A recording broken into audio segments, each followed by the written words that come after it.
الحمد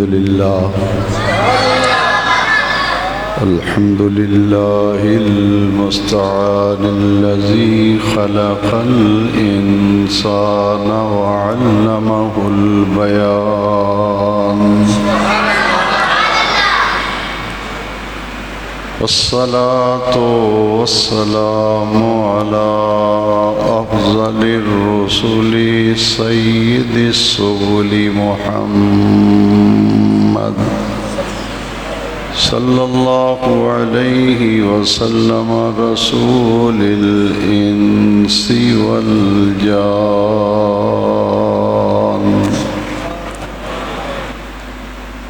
وعلى آله وصحبه الذين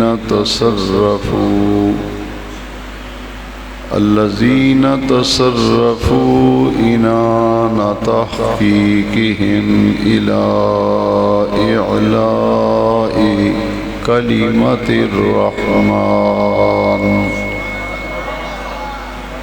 أما بعد فأعوذ بالله من الشيطان الرجيم. بسم الله الرحمن الرحيم. إن أول بيت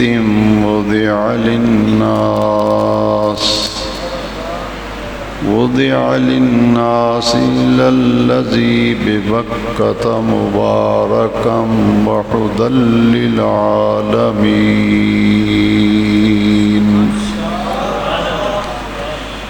فيه آيات بينات مقام إبراهيم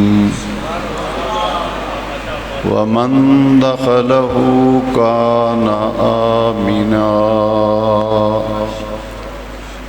ولله على الناس حج البيت من استطاع إليه سبيلا. صدق الله مولانا العظيم.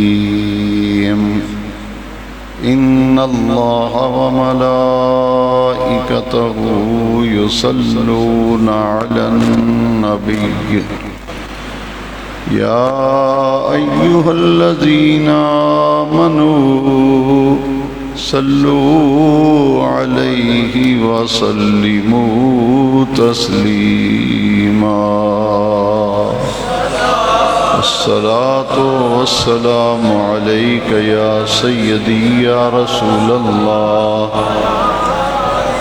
وعلى آلك وأصحابك يا سيدي يا خاتم النبيين.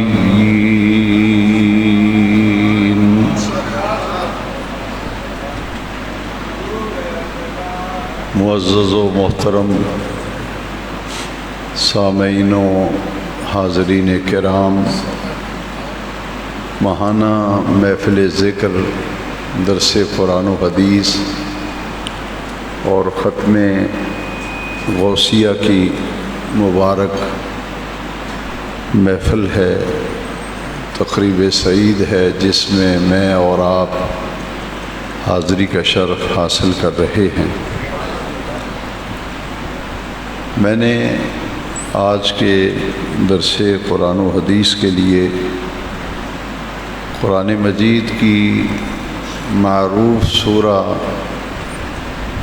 آل عمران کی آیت نمبر 96 اور 97 تلاوت کرنے کا شرف حاصل کیا ہے۔ ان دو آیات مقدسہ میں رب ذوالجلال نے ارشاد فرمایا، ان اول بیت وضع للناس، پہلا گھر جو لوگوں کے لیے بنایا گیا، للذی ببکہ تھا، وہ شہر میں ہے جو مکہ مکرمہ ہے، مبارکن بڑا ہی برکتوں کا حامل ہے، ہدی للعالمین اور تمام جہانوں کے لیے ہدایت کا سرچشمہ ہے، ہدایت کا منبع ہے۔ فیہ آیات بینات، اور اس میں اللہ تعالیٰ کی واضح روشن نشانیاں ہیں۔ مقام ابراہیم، اور ان نشانیوں میں سے ایک خاص نشانی مقام ابراہیم ہے۔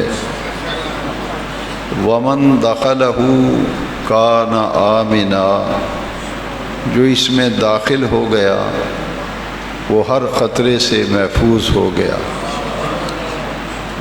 وَلِلَّهِ عَلَى النَّاسِ، اور اللہ کے لیے لوگوں پر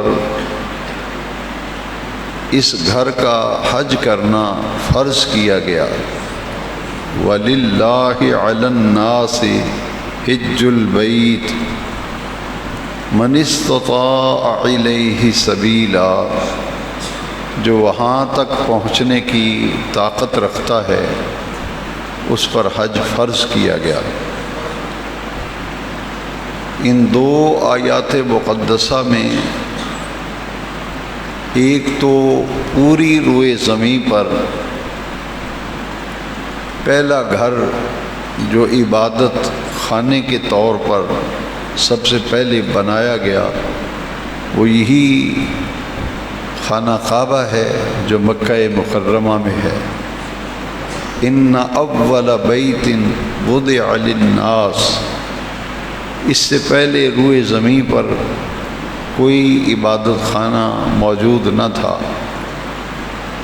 اور مفسرین کرام نے فرمایا بیت اللہ خانہ کعبہ کے معمار اول حضرت آدم علیہ السلام ہیں، جنہوں نے سب سے پہلے روئے زمین پر اللہ کا گھر جو لوگوں کے لیے عبادت کے لیے سمت کے طور پر مقرر کیا گیا، یہ مکہ مکرمہ میں ہے۔ للذی ببکۃ، یہ وہی ہے جو مکہ مکرمہ میں ہے۔ یہاں مکہ مکرمہ کا نام بکہ بیان کیا گیا۔ ائمہ کرام فرماتے ہیں کہ یہ اسی شہر کے دو نام ہیں، ایک نام بکہ ہے، ایک نام مکہ ہے۔ اور اس میں اللہ تبارک و تعالی نے پہلا گھر آدم علیہ السلام کو حکم دیا اور انہوں نے یہ گھر تعمیر کیا تھا۔ ان اول بیت وضع للناس للذی ببکۃ، بیت المقدس یہ خانہ کعبہ کے بعد تعمیر کیا گیا۔ شاہ عبدالعزیز محدث دہلوی اہل رحمہ نے تفسیر عزیزی میں بیان فرمایا کہ آدم علیہ السلام نے خانہ کعبہ تعمیر کیا اور آدم علیہ السلام کے کسی فرزند نے بیت المقدس مسجد اقصی کو تعمیر کیا۔ مبارکن، اللہ کریم نے فرمایا یہ گھر بڑا ہی برکت والا ہے، یعنی اتنا برکتوں کا حامل ہے کہ اس میں ایک نماز پڑھیں تو اس کی برکتوں کا اندازہ کون کر سکتا ہے کہ ایک نماز پڑھیں تو 1,00,000 نماز کا ثواب ہے، ایک قرآن مجید کا ختم کریں تو 1,00,000 ختم قرآن کا ثواب ملتا ہے۔ اس لیے اشارہ فرمایا گیا یہ اتنا عظیم گھر ہے اور پہلا گھر ہے، اس سے پہلے کوئی عبادت خانہ نہ تھا، تو فرمایا اتنی برکتیں ہیں اس میں کہ اس کا اندازہ لگانا مشکل ہے کہ ایک نماز پڑھیں تو 1,00,000 نماز کا ثواب، ایک ختم قرآن کریں تو 1,00,000 ختم قرآن کا ثواب ہے۔ ہدی للعالمین، اور یہ ہدایت کا منبع ہے، ہدایت کا سرچشمہ ہے، للعالمین تمام جہانوں کے لیے۔ اس میں بھی مفسرین کرام نے، آئمہ مفسرین نے بڑا ایک لطیف نقطہ بیان فرمایا، چونکہ یہ اس ہستی پاک کا قبلہ ہے، اس ہستی پاک کا یہ کعبہ ہے جن کو اللہ تبارک و تعالی نے رحمت للعالمین بنایا ہے۔ وہ تمام عالمین کے لیے رحمت ہیں، یہ رحمت للعالمین کا قبلہ ہے، ان کا کعبہ ہے، اس لیے تمام جہانوں کے لیے اللہ تعالیٰ نے اسے ہدایت کا منبع بنایا، ہدایت کا سرچشمہ بنایا۔ ھدی للعالمین فیہ آیات بینات، اس میں اللہ کی واضح نشانیاں ہیں، کھلی نشانیاں ہیں۔ مقام و ابراہیم، ان نشانیوں میں سے صرف ایک نشانی کا یہاں اللہ تعالیٰ نے ذکر فرمایا، باقی نشانیوں کا ذکر کر دیا۔ فیہ آیات بینات، اس میں اللہ کی واضح نشانیاں ہیں۔ مقام و ابراہیم، خاص طور پر ایک نشانی کا ذکر کیا جسے مقام ابراہیم کے نام سے اہل ایمان پہچانتے ہیں۔ پھر اس شہر کی عظمت بیان فرمائی، بیت اللہ کی عظمت بیان فرمائی۔ ومن دخلہ کان آمنا، جو اس میں داخل ہو گیا وہ ہر خطرے سے محفوظ ہو گیا۔ اور پھر حج کی فرضیت کا ذکر کیا۔ وَلِلَّهِ عَلَى النَّاسِ، اللہ کے لیے لوگوں پر فرض کیا گیا حج البیت، اس گھر کا حج کرنا۔ لوگوں میں سے کن لوگوں پر حج فرض کیا گیا؟ اس آیت کریمہ کے اگلے حصے میں وضاحت آ گئی۔ من استطاع الیہ سبیلا، جو وہاں تک پہنچنے کی طاقت رکھتا ہو، دو اعتبارات سے، ایک تو صحت کے اعتبار سے، اس کی صحت اتنی اچھی ہو کہ وہ حج کا سفر کر سکے، اور دوسری بات یہ ہے کہ اخراجات کا معاملہ، آنے جانے کے تمام اخراجات کا اس کے پاس انتظام ہو۔ اور پھر اس آیت مقدسہ کی تفسیر میں آئمہ مفسرین نے فرمایا کہ اپنے اہل خانہ کے لیے، اہل و عیال کے لیے سارا خرچہ گھر کا جب حج پہ روانہ ہوگا اور جب واپس آئے گا تو جانے سے لے کر واپس آنے تک گھر کے جتنے بھی اخراجات ہیں، ضروریات ہیں، ان سب کو فراہم کرے اور ان کا انتظام اور بندوبست کر کے پھر ساتھ کا جو خرچہ ہے وہ بھی موجود ہو، تو اس شخص پر پھر حج فرض کیا گیا۔ وَلِلَّهِ عَلَى النَّاسِ حِجُّ الْبَيْتِ مَنِ اسْتَطَاعَ إِلَيْهِ سَبِيلًا، جس پر حج فرض ہو اور وہ حج نہ کرے۔ حضرت سیدنا علی المرتضیٰ کرم اللہ تعالی وجہ الکریم سے یہ حدیث پاک مروی ہے، حضور فرمایا جس پر حج فرض ہو اور فرضیت حج کے بعد وہ حج نہ کرے تو اللہ کریم کو اس کی کوئی پرواہ نہیں، چاہے کہ وہ یہودی ہو کے مرے، چاہے وہ عیسائی ہو کر کے مرے۔ اس آیت کریمہ میں بھی فرمایا گیا ومن کفر، جس کو طاقت ہے، اخراجات بھی ہیں، صحت بھی صحیح ہے، لیکن اس کے باوجود وہ حج پہ نہیں جاتا، انکار کرتا ہے جانے کا۔ ومن کفر فإن اللہ غنی عن العالمین، تو اللہ تو بے نیاز ہے، اسے اس کی کوئی پرواہ نہیں۔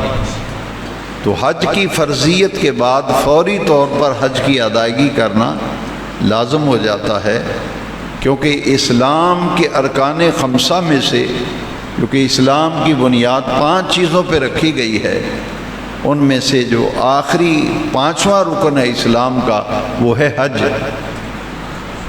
اور یہ ساری زندگی میں ایک مرتبہ حج کرنا جو ہے وہ فرض ہے۔ سورہ بقرہ میں اگر دیکھیں تو آیت نمبر 169 ہے سورہ بقرہ کی، اتم الحج والعمرۃ للہ، اتم الحج والعمرۃ للہ، اپنے اللہ کی رضا اور اس کی خوشنودی کے لیے حج اور عمرہ پورا ادا کرو، صحیح طریقے سے حج اور عمرہ جو ہے وہ کرو۔ اتم الحج والعمرۃ للہ، اسی اللہ کی رضا کے لیے حج اور عمرہ کرو۔ یہاں یہ سورہ بقرہ میں جہاں ذکر کیا گیا آیت نمبر 169 میں اتم الحج والعمرۃ للہ، زمانہ جاہلیت میں ہمارے نبی کریم علیہ السلام کی بعثت سے پہلے اور اعلان نبوت سے پہلے حج کی حیثیت ایک تفریحی میلے کی بن گئی تھی۔ لوگ جیسے میلے پہ جاتے ہیں یا تفریح کرنے مری وغیرہ چلے جاتے ہیں لوگ، تو زمانہ جاہلیت میں حضور کے اعلان نبوت سے پہلے، حضور کی بعثت سے پہلے وہ اسے ایک میلے ٹھیلے کی حیثیت دے دی تھی لوگوں نے۔ سال کے بعد جاتے تھے، عیاشی کرتے تھے، تفریح کرتے تھے، اس لیے فرمایا گیا وہ اتم الحج والعمرۃ للہ کہ اگر حج کرنے آؤ، عمرہ کرنے آؤ تو تمہاری نیت کا قبلہ درست ہونا چاہیے کہ ہم اپنے رب کریم کی رضا کے لیے کر رہے ہیں۔ پھر اس کی حیثیت تفریحی یا میلے کی نہیں ہے، عبادت ہے، اور اسلام کے ارکان خمسہ میں سے 5واں اہم رکن ہے، لہٰذا اس کی ادائیگی کے لیے خاص طور پر جو بات پیش نظر رکھی جائے گی وہ رضا الہی کا اصول ہے، اتم الحج والعمرۃ للہ۔ اسی سورہ بقرہ میں جیسا کہ نماز ایک دن میں 5 مرتبہ فرض ہے، رمضان شریف کے روزے پورے سال میں ایک مہینہ، وہ بھی رمضان شریف کا، اس کے روزے فرض ہیں، زکوٰۃ سال میں ایک مرتبہ صاحب نصاب پر فرض ہے، صاحب استطاعت پر حج فرض ہے پوری زندگی میں ایک بار، اور اس کے لیے پھر مہینے مقرر کیے گئے۔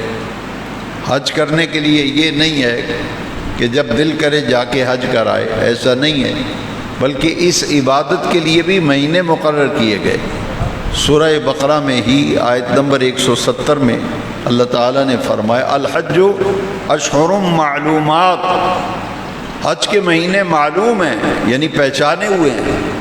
الحج اشہر معلومات فمن فرض فیہن الحج فلا رفث ولا فسوق ولا جدال فی الحج، کہ جس حج کے مہینے معلوم ہیں، پہچانے ہوئے ہیں، اور وہ کون سے مہینے ہیں؟ ایک مہینہ تو گزر گیا، ماہ شوال المقرب، دوسرا مہینہ ماہ ذی قعدہ جو گزر رہا ہے، جس کی 8 دن کو 17 تاریخ تھی، اور یہ 18ویں شب ہے ماہ ذی قعدہ کی۔ اس کے بعد جو مہینہ آ رہا ہے وہ ہے ذی الحج کا۔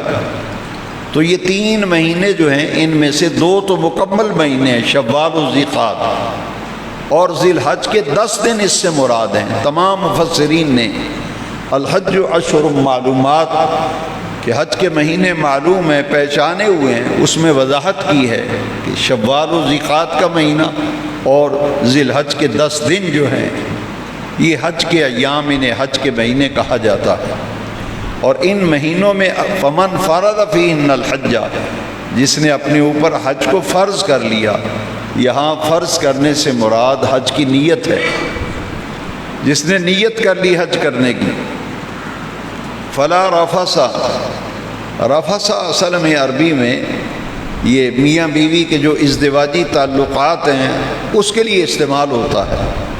فلا رفث ولا فسوق ولا جدال فی الحج، کہ نہ تو حج کی جب نیت کر لی ہے تو 3 چیزیں پھر حرام ہو جاتی ہیں، جیسا کہ ایک آدمی احرام باندھتا ہے، حج پہ سفر کر رہا ہے، اس نے احرام باندھ لیا ہے، حج کی نیت کر لی ہے، ارادہ کر لیا ہے، تو ان مہینوں میں اور خاص طور پر حج کے دنوں میں اسے یہ بتایا جا رہا ہے کہ 3 چیزیں تمہارے اوپر اب حرام ہو گئی۔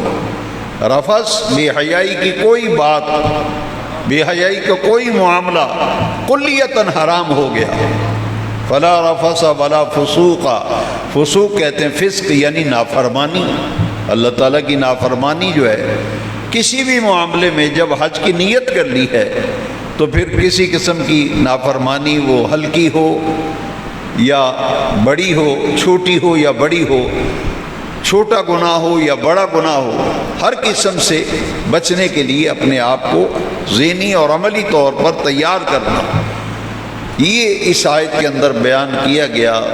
فَمَنْ فَرَضَ فِيهِنَّ الْحَجَّ فَلَا رَفَثَ وَلَا فُسُوقَ وَلَا جِدَالَ فِي الْحَجِّ، اور تیسری بات جس سے بچنا ہے وہ لڑائی جھگڑا ہے۔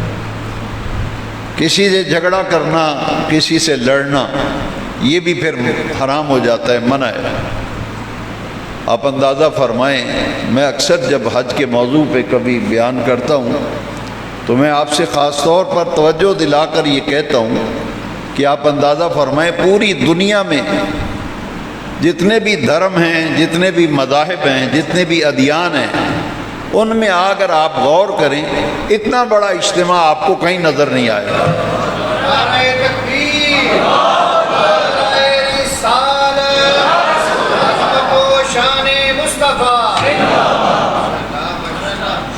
یعنی ایک ہی وقت میں 30 لاکھ آدمیوں کا حرکت میں آ جانا، ایک ہی وقت میں اتنا بڑا تحرک دنیا کے کسی اجتماع میں نہیں ہے۔ اگر عرفات کے میدان میں جو حج کا رکن اعظم ہے، سورہ بقرہ میں مناسک حج کا بڑی تفصیل سے ذکر آیا ہے، انشاءاللہ وہ کسی موقع پہ عرض کروں گا۔ یہاں تو چونکہ آج درس قرآن ہے تو میں انہی آیات پر عرض کروں گا، وقت بھی اتنا ہی ہوتا ہے، لیکن یہ بات سمجھ لیں کہ حج کے اندر یہ جو باتیں منع کی گئیں، فمن الحج اشہر معلومات فمن فرض فیہن الحج فلا رفث ولا فسوق ولا جدال فی الحج، جس نے حج کا ارادہ کر لیا، نیت کر لی، اپنے اوپر حج کو فرض کر لیا، فلا رفث، نہ کوئی بے حیائی کی بات، اشارتاً کنایتاً بھی کوئی بے حیائی کی بات جو ہے وہ ہر اعتبار سے ممنوع ہو جاتی ہے۔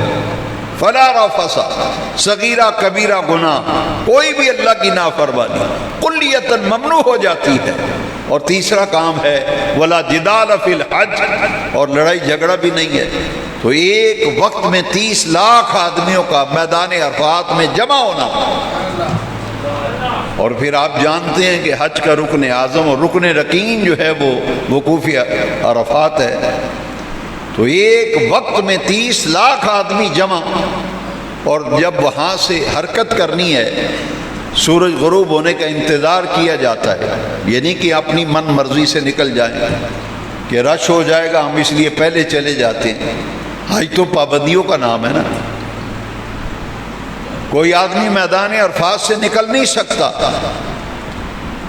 انتظار کرتے ہیں کہ سورج غروب ہو جائے۔ جب سورج غروب ہونے کا یقین ہو جائے تو پھر آپ اندازہ فرمائیں بیک وقت 30 لاکھ آدمی حرکت میں آ جاتا ہے۔ وہ میدان عرفات سے اب کہاں جا رہا ہے؟ میدان مزدلفہ میں جا رہا ہے، ایک ہی وقت میں۔ یہ نہیں ہے کہ 1 گھنٹہ آرام کر لیتے ہیں یا 1 گھنٹہ پہلے نکل جاتے ہیں، رش ہو جائے گا، نہیں، سورج غروب ہوگا تو نکل رہا ہے۔ رات کہاں گزارنی ہے؟ مزدلفے کے اندر۔ 30 لاکھ آدمی، کوئی وہاں ریسٹ ہاؤس نہیں ہے، نہ بنگلہ بنا ہوا ہے، نہ کوئی ہوٹل ہے کہ آپ کرائے پہ لے لیں گے، چلو 1 رات کے لیے کمرہ بک کروا لیتے ہیں۔ کھلی چھت کے نیچے، آسمان کے نیچے، کھلی سڑکوں کے اوپر اور میدان میں، وہاں یہ 30 لاکھ آدمی رات کو قیام کر رہا ہے مزدلفے کے اندر، اور دن کو میدان عرفات میں، رات کو مزدلفے میں۔ اور یہاں بھی یہ معاملہ ہے کہ جب اذان فجر ہو جائے تو پھر اول وقت میں نماز فجر پڑھ کے اندھیرے میں یہاں سے پھر 30 لاکھ آدمی پھر حرکت میں آتا ہے، اور یہاں سے ایک وقت میں 30 لاکھ آدمی چلتا ہے کہاں؟ میدان منع کی طرف۔ میدان منع میں جانا ہے کیونکہ وہاں قربانی کرنی ہے۔ وہاں 30 لاکھ آدمی 9 ذی الحج کو منع سے عرفات جاتا ہے، اور وہاں سے پھر مزدلفے کو رات گزارتا ہے، صبح فجر کی نماز پڑھ کے منہ اندھیرے نکلتا ہے منع کی طرف۔ تو یہ اتنی بڑی تحرک اور حرکت جو ہے، اس کے باوجود پورے حج کے دوران نہ کوئی لڑائی ہوتی ہے، نہ کوئی جھگڑا ہوتا ہے۔ یہاں تو ہمارے پنجاب و پاکستان میں تو 200 آدمی بھی ایک جمع ہو جائیں تو کئی جھگڑے ہو جاتے ہیں، اجتماعات کے کئی موقع پہ دیکھا گیا۔ لیکن یہ اللہ تبارک و تعالیٰ کا خاص انعام ہے اس عبادت کے حوالے سے۔ یہ علیحدہ معاملہ ہے، چھوٹی چھوٹی سی بات پہ اسے جھگڑا نہیں کہا جاتا۔ ولا جدال فی الحج، مثلا جب 30 لاکھ آدمی نکلے گا تو بسوں پہ جب واپسی ہوتی ہے تو ہر آدمی کی خواہش ہوتی ہے کہ میں جا کر سیٹ پہ قبضہ کر لوں، تو جب آدمی سیٹ پہ بیٹھے ہوئے ہیں، دوسرا آدمی کہتا ہے کہ نہیں یہ کھڑکی والی سیٹ میں لوں گا، دوسرا کہتا ہے نہیں میں بیٹھوں گا، کسی بات پہ تکرار ہو جانا یہ دوسرا معاملہ ہے، لیکن جیسے لڑائی جھگڑا ہوتا ہے اس کا پورے حج کے دوران کبھی ایسا دیکھنے میں نہیں آیا کہ وہاں کوئی ایسا لڑائی جھگڑے کی نوبت آئی۔ تو یہ اعجاز ہے اس عبادت کا۔ الحج عشر معلومات فمن فرض فیہن الحج فلا رفث ولا فسوق ولا جدال فی الحج۔ 30 لاکھ آدمیوں کا بیک وقت کم و بیش حرکت میں آ جانا اور پھر ان 3 چیزوں سے محفوظ رہنا، یہ انعام خداوندی کے بغیر ممکن نہیں ہے۔ اور پھر اتنی بڑی عبادت جس کو اس آیت کریمہ میں فرضیت حج کا ذکر ہے، سورہ آل عمران کی جو آیت نمبر 97 میں نے تلاوت کی نا، اس میں حج کی فرضیت کا ذکر ہے۔ وَلِلَّهِ عَلَى النَّاسِ حِجُّ الْبَيْتِ، لوگوں پر فرض کیا گیا ہے اس گھر کا حج کرنا، اور جب حج فرض ہو گیا تو اب وہاں پہنچنا ہے۔ جو سعادت حج کی حاصل کر لیتا ہے، فارغ ہو جاتا ہے، تو پھر اتنا بڑا انعام ہے، حدیث شریف میں آتا ہے ایسے ہو جاتا ہے جیسے بچہ ماں کے پیٹ سے پیدا ہوتا ہے۔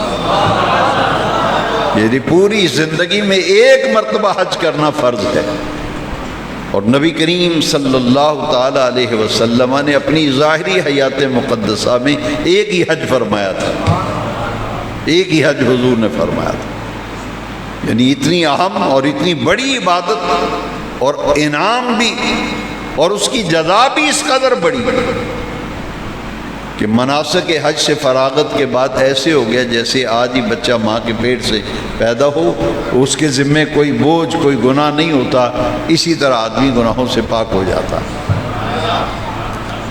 ان اول بیت وضع للناس للذی ببکۃ مبارکا وہدی للعالمین، وہ پہلا گھر جو آدم علیہ السلام نے بنایا تھا، اور اس کی تعمیر ثانی پھر حضرت ابراہیم خلیل اللہ علیہ السلام نے فرمائی۔ نبی کریم علیہ السلام سے حضرت ابو ذر غفاری رضی اللہ عنہ فرماتے ہیں کہ حضور نے فرمایا جب یہ آیت نازل ہوئی ان اول بیت، وہ پہلا گھر تو وہی ہے جو مکہ شریف میں، بعد میں مسجد اقصیٰ، یہ آدم علیہ السلام نے خانہ کعبہ بنایا، ان کی کسی فرزند و بیٹے نے مسجد اقصیٰ بنائی تھی۔ تعمیر ثانی حضرت ابراہیم علیہ السلام نے کی خانہ کعبہ کی، اور بیت المقدس مسجد اقصیٰ کی جو تعمیر ثانی ہے وہ حضرت سلیمان علیہ السلام نے فرمائی تھی۔ تو حضرت ابو ذر غفاری رضی اللہ عنہ فرماتے ہیں کہ صحابہ نے حضور سے پوچھا کہ کعبۃ اللہ کی تعمیر میں اور مسجد اقصیٰ کی تعمیر میں کتنا فرق ہے؟ حضور نے فرمایا 120 سال۔ پہلے خانہ کعبہ بنا، بعد میں مسجد اقصیٰ بنی۔ اور اس کے بنائے جانے کے لیے اس آیت کے اندر فرمایا نا ان اول بیت وضع للناس للذی ببکۃ، یہ وہی ہے جو مکہ شریف میں ہے۔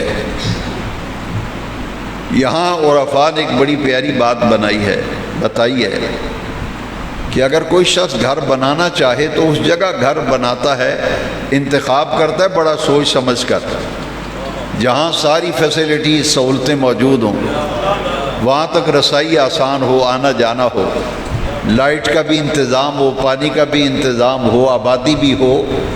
آج تو لوگ دیکھتے ہیں جناب وہاں کالج ہے نہیں ہے، سکول ہے یا نہیں ہے، ہاسپٹل ہے یا نہیں، ہاں جی، قریبی کوئی سارے جو جتنی سہولتیں ہیں وہ دیکھتے ہیں۔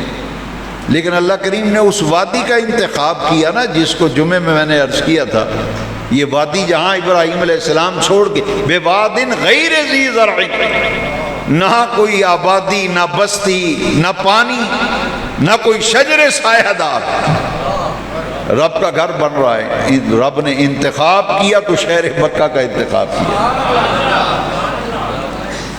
جو مکہ شریف زیارت کر کے ہیں، بڑی سنگلاخ وادی ہے، بڑی خشک وادی ہے، چاروں طرف کالے سیاہ پہاڑ ہیں، نہ کوئی سبزہ۔ جب تعمیر کیا گیا آدم علیہ السلام نے بڑھایا، پھر حضرت ابراہیم علیہ السلام تعمیر ثانی کی، تو وہاں تو پانی بھی نہیں تھا۔ اس جگہ کا کیوں انتخاب کیا گیا؟ لوگ دیکھتے ہیں کہ ساری سہولتیں آنے جانے کی، سبزہ بھی ہو، فلاں بھی ہو، یہ بھی ہو، یہ سنگلاخ وادی کا انتخاب کیوں؟ اس لیے عارف لوگ کہتے ہیں کہ یہاں مصطفیٰ کریم کی ولادت ہونی تھی، یہ مولد مصطفیٰ تھا، کیونکہ اللہ تعالیٰ نے جس شہر کو اپنے محبوب کی ولادت کے لیے منتخب کیا تھا وہ شہر یہی مکہ تھا، اس لیے فرمایا ان اول بیت وضع للناس للذی ببکہ مبارکا، پہلا گھر وہ ہے جو مکے میں ہے، اور مکہ وہ جگہ ہے جہاں مصطفیٰ کریم کا میلاد ہونا تھا۔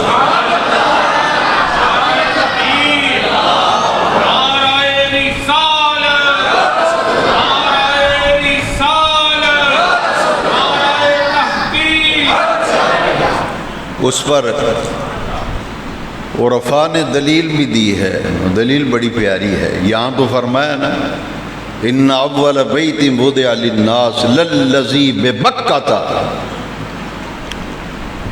اور اس شہر کا اور اس سنگلاخ وادی کا انتخاب، وادی غیر ذی زرع کا انتخاب خانہ کعبہ بنانے کے لیے اس لیے کیا گیا کہ یہ مصطفیٰ کریم کا مولد تھا، یہاں مولد النبی ہے، یہ شہر آقا کی ولادت ہونی تھی، اسی لیے رب نے پوری دنیا کے شہر موجود ہیں، قسم کھائی تو کسی اور شہر کی قسم نہیں کھائی، شہر مکہ کی قسم کھائی۔ اس سنگلاخ وادی کا انتخاب کیا کہ یہاں میرا گھر بنے گا، اور قسم کھا کے بتا دیا لا اقسم بہذا البلد وانت حل بہذا البلد، محبوب اس شہر کی قسم اس لیے کھاتا ہوں یہاں تیرا وجود مسعود موجود ہے، تیرے قدم لگے ہیں اس شہر کی سرزمین پہ۔ تو یہ حضور کا مولد تھا، کعبہ بنانے کے لیے بے نیاز رب نے اس جگہ کا انتخاب کیا تھا جہاں نبی آخر زمان صلی اللہ علیہ وسلم کی جلوہ گری تھی۔ اب اس میں آیت کے اندر 3 باتیں میں صرف عرض کروں گا۔ پہلی بات تو للذی ببکہ مبارکا، یہ بڑا ہی برکتوں والا ہے، اشارہ کر دیا بڑا ہی برکتوں والا ہے۔ کتنی برکتیں ہیں اس کا کوئی اندازہ نہیں کر سکتا۔ بس پھر مفسرین نے بتایا کہ یہاں مبارکن فرمایا گیا نا، تو فرمایا اندازہ خود لگا لو، 1,00,000 نماز، ایک نماز پڑھو تو 1,00,000 نماز کا ثواب، ایک نیکی کرو تو 1,00,000 نیکی کا ثواب، اتنی برکتیں ہیں اس میں۔ پھر اللہ تعالیٰ کی رحمتیں جو نازل ہوتی ہیں، 120 رحمتیں روز نازل ہوتی ہیں حرم شریف، 60 رحمتیں ان لوگوں کے لیے جو طواف کر رہے ہیں، طواف کر رہے ہیں، 40 رحمتیں ان کے لیے جو نماز پڑھ رہے ہیں، عبادت کر رہے ہیں، 20 رحمتیں ان کے لیے جو محض صرف کعبے کو تک رہے ہیں، کعبے کو صرف دیکھ رہے ہیں۔ یہ مبارکن، یہ اللہ کا گھر جو ہے بڑی برکتوں والا ہے، مبارکن ہدی للعالمین، یہ نہیں فرمایا کہ یہ ہدایت کا منبع ہے، سر چشمہ ہے، فرمایا للعالمین، تمام جہانوں کے لیے ہدایت کا منبع ہے، سر چشمہ ہے، لیکن تمام جہانوں کے لیے کیوں فرمایا؟ اس لیے کہ جس محبوب کا قبلہ ہے، کعبہ ہے، وہ رحمت للعالمین ہے، لہذا تقاضا رحمت یہ تھا کہ جو مکہ میں گھر بن رہا ہے خدا کا، یہ ہدایت کا منبع ہو تو سارے جہانوں کے لیے منبع ہو۔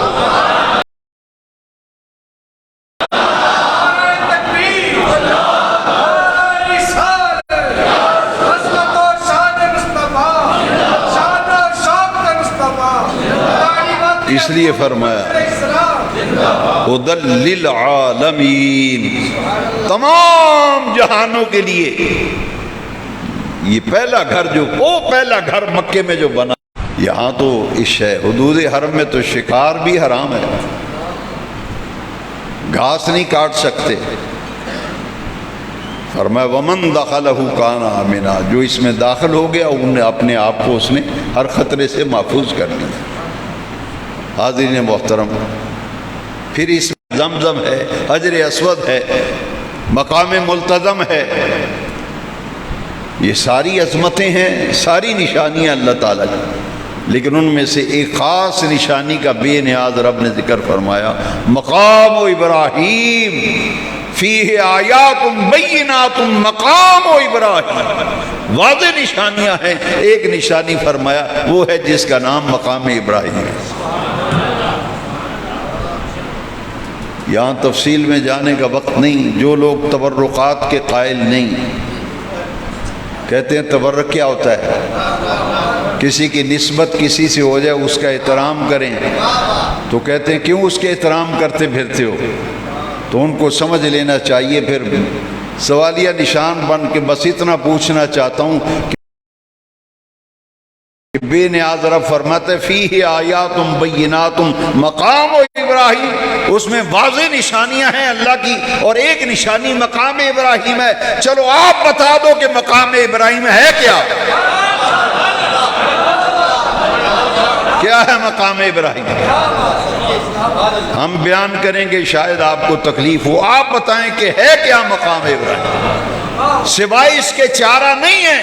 ہر کہنے پہ مجبور ہو جائے گا کہ جناب بندہ وہ ایک پتھر ہے جس پر خلیل اللہ نے کھڑے ہو کر رب کا گھر بنایا تھا، اور بے نیاز رب نے اپنی قدرتوں کو ظاہر کیا، اس پتھر پر خلیل اللہ کے قدموں کے نشان ثبت ہو گئے۔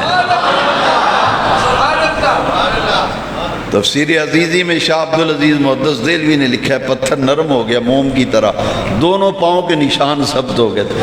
اب جہاں خلیل اللہ کے قدم لگ گئے تو بے نیاز رب فرماتا وَاتَّخِذُوا مِن مَقَامِ إِبْرَاهِيمَ مُصَلًّى۔ یہاں دو مقامات پر میں اشارہ کر رہا ہوں۔ مقام ابراہیم کا ذکر ہے قرآن میں، ایک میں فرمایا اللہ کی نشانیاں ہیں، ان نشانیوں میں ایک مقام ابراہیم ہے، اور قرآن میں دوسری جگہ فرمایا کہ جہاں مقام ابراہیم کو جائے نماز بناؤ، اسے مصلی بناؤ، اسے نماز پڑھنے کی جگہ بناؤ۔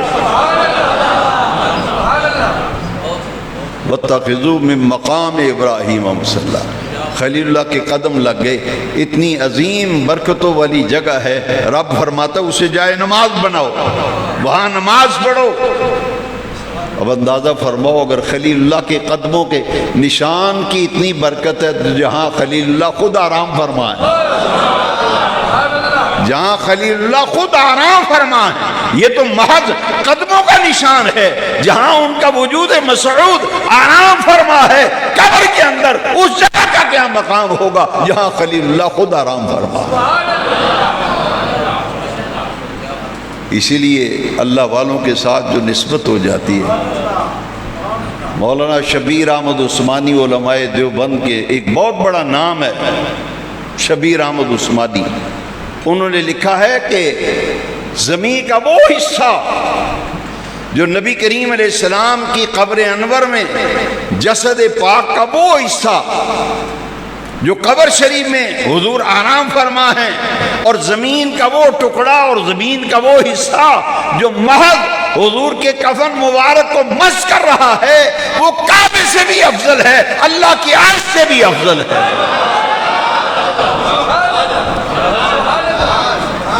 مولانا شبیر احمد عثمانی کا ریفرنس دے رہا ہوں، انہوں نے لکھا، کہتے ہیں اس کی عظمتوں کا کیا کہنا، وہ تو کعبے سے بھی افضل ہے، عرش الہی سے بھی افضل ہے۔ زمین کا وہ حصہ جو محض مصطفیٰ کریم کے جسد پاک سے لگنے والے کفن مبارک کو مس کر رہا ہے، وہ عرش الہی سے بھی افضل والا ہے۔